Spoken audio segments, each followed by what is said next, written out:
Yes बच्चा, आज हम ग्रामर सीखने वाले हैं और ग्रामर में भी हम क्या सीखेंगे? पर्यायवाची शब्द। पर्यायवाची शब्द। पर्यायवाची शब्द को सीखने से पहले हम पर्यायवाची शब्द के मीनिंग को समझेंगे कि पर्यायवाची शब्द किसे कहते हैं। तो वे शब्द जिनके अर्थ लगभग समान होते हैं, एक जैसे अर्थ होते हैं, उन्हें ही हम पर्यायवाची शब्द कहते हैं।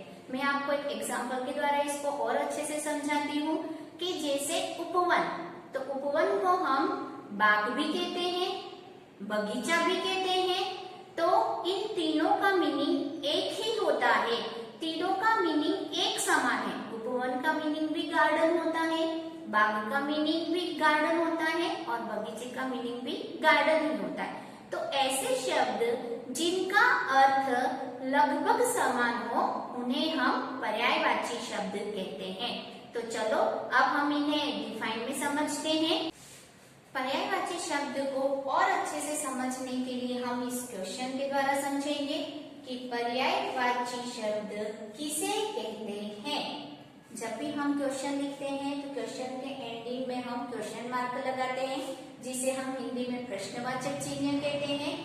तो हमने यहाँ पर क्वेश्चन लिखा है तो हमने एंडिंग में प्रश्नवाचक चिन्ह लगाया। तो अब हमारा आंसर होगा वे शब्द जिनके अर्थ लगभग समान होते हैं पर्यायवाची कहलाते हैं। जिन जिन शब्दों का अर्थ मीनिंग एक जैसा निकलता हो, उन सब शब्दों को हम क्या कहते हैं? पर्यायवाची शब्द कहते हैं। अब हम कुछ पर्यायवाची शब्दों को भी देखते हैं। कुछ पर्यायवाची शब्द जानो। तो हम पर्यायवाची शब्दों को देखते हैं। फर्स्ट वन हमारा है उपवन। तो उपवन का और क्या क्या शब्द बनेंगे जिसका मीनिंग उपवन निकलता हो? तो पहला हमारा है बाग। बाग का मीनिंग भी उपवन ही होता है, जैसे मैंने अभी आपको एग्जांपल बताया ही था। हम सबके दो दो एग्जांपल लिखेंगे। और दूसरा है बगीचा। बाग, बगीचा, उपवन, इन तीनों का अर्थ एक ही होता है, इसलिए इन्हें हम क्या कहेंगे? पर्यायवाची शब्द। सेकंड में हमारा है फूल। तो फूल का क्या होगा? पुष्प। फूल को हम पुष्प भी कहते हैं और सुमन भी कहते हैं।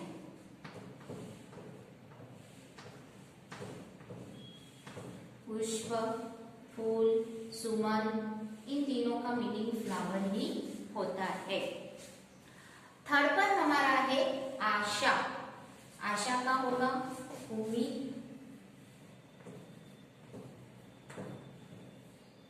और दूसरा भरोसा।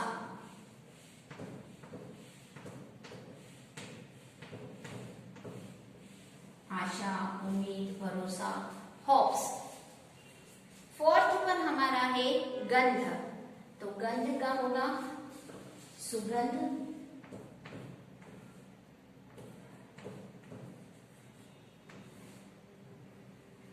और दूसरा होगा महक। खुशबू भी कहते हैं हम। गंध, महक, खुशबू, सुगंध, इन सबका मीनिंग एक ही होता है, पर हम यहाँ पर हर एक के दो दो एग्जाम्पल लिखेंगे। फिफ्थ पर हमारा है जीवन। तो जीवन का होगा लाइफ, जिंदगी।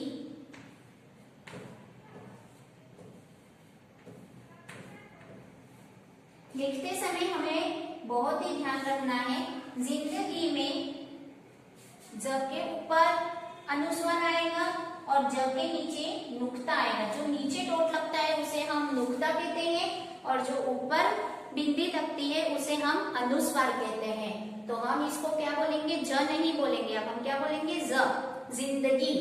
और अनुस्वार कहाँ पर आएगा? ज के ऊपर आएगा, जिंदगी। तो जीवन का पर्यायवाची जिंदगी, दोनों का मीनिंग सेम ही होता है। और दूसरा होता है प्राण। प्राण का मीनिंग भी यही होता है। हम कहते हैं ना, इसने जीवन दान दिया, प्राण दान दिया। तो प्राण, जीवन, जिंदगी, इन तीनों का मीनिंग सेम ही होता है। अब हम दूसरे उदाहरण देखेंगे। 6th नंबर पर है हमारा, पहले सारे हम अभी 10 एग्जाम्पल देख रहे हैं, टोटल हम 20 एग्जाम्पल देखेंगे। तो 6th पर हमारा है प्रेम, 7th पर है प्रशंसा,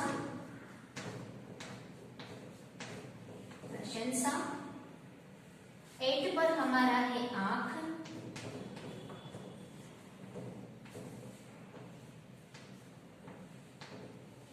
9 पर है खून,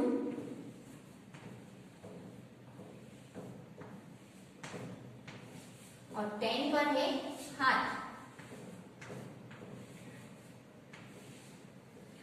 ओके, तो प्रेम का होगा प्यार, स्नेह, प्यार, स्नेह, प्रेम, इनका मीनिंग एक समान होता है। प्रशंसा, प्रशंसा किसी की तारीफ करना, बड़ाई करना, तो बड़ाई,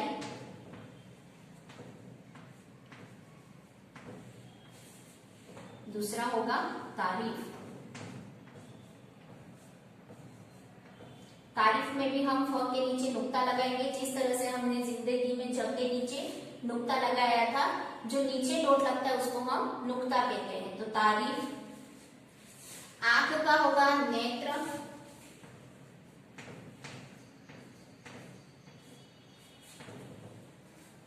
आंख का नेत्र और नयन, कहते नेत्र दान किया, आंख, नयन। 9 में है खून, खून को हम लहू भी कहते हैं, उसका भी मीनिंग एक ही होता है। और दूसरा एग्जाम्पल है लहू के साथ साथ में रक्त, रक्तदान। हॉस्पिटलों में आप लोगों ने देखा होगा रक्तदान के लिए बहुत बड़े बड़े बैनर लगे होते हैं, तो रक्त का मीनिंग भी खून ही होता है। 10 नंबर पर हमारा एग्जाम्पल है हाथ। तो हाथ का पर्यायवाची शब्द हम लिखेंगे, तो हाथ को हम कर भी कहते हैं। बच्चों ये याद रखने जैसा है, हाथ के लिए एक नया शब्द कर का मीनिंग भी आती होता है। और दूसरा है पानी, पानी नहीं है, पानी है, न लिखेंगे पानी, पानी का मीनिंग भी हाथ ही होता है। बच्चों हमने यहाँ पर ये 10 एग्जाम्पल देखे, आगे हम और एग्जाम्पल देखेंगे। अब हमारा 11 नंबर का एग्जाम्पल है हवा। हवा को हम कहते हैं पवन,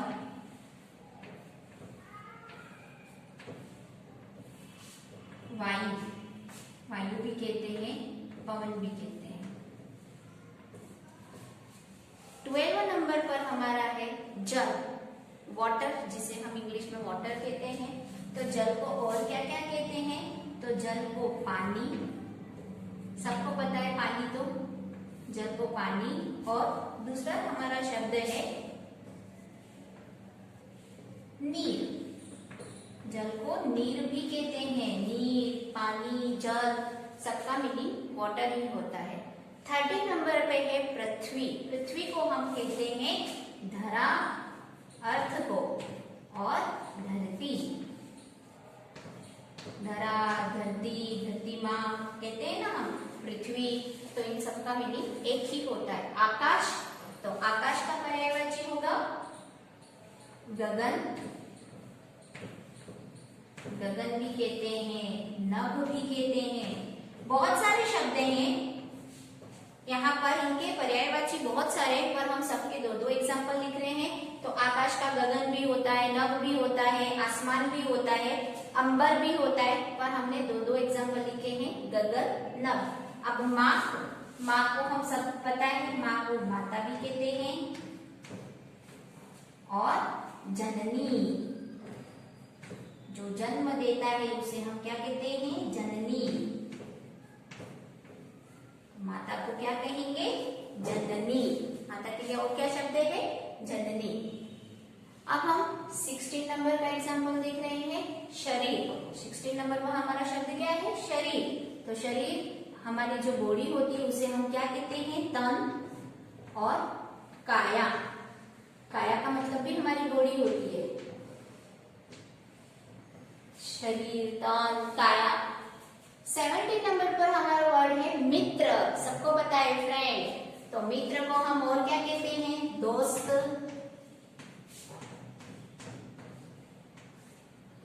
सखा, सखा का मीनिंग भी फ्रेंड ही होता है।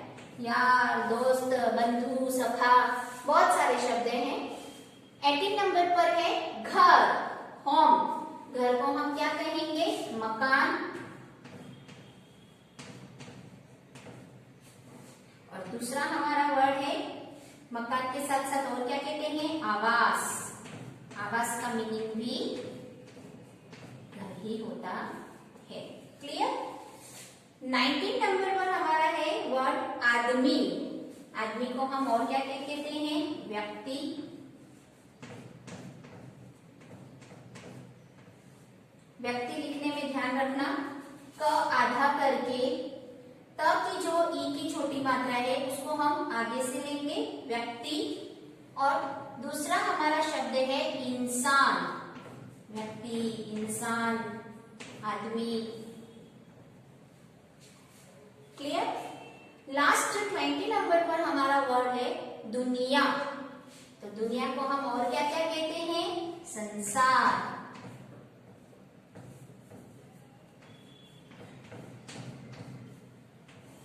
संसार, आगे वाले शब्द के ऊपर हम अनुस्वार करेंगे, संसार। और दूसरा हम इसको कहेंगे जगत। विश्व भी हम कहते हैं दुनिया को। और हमने यहाँ पर दो शब्द लिखे हैं, संसार और जगत। तो स्टूडेंट्स, आज हमने पर्यायवाची शब्दों को समझा, उसके साथ साथ में हमने उसके 20 एग्जाम्पल भी देखे। आई होप आपको पर्यायवाची शब्द और उसके एग्जाम्पल अच्छे से समझ में आ गए होंगे। Thank you all of you.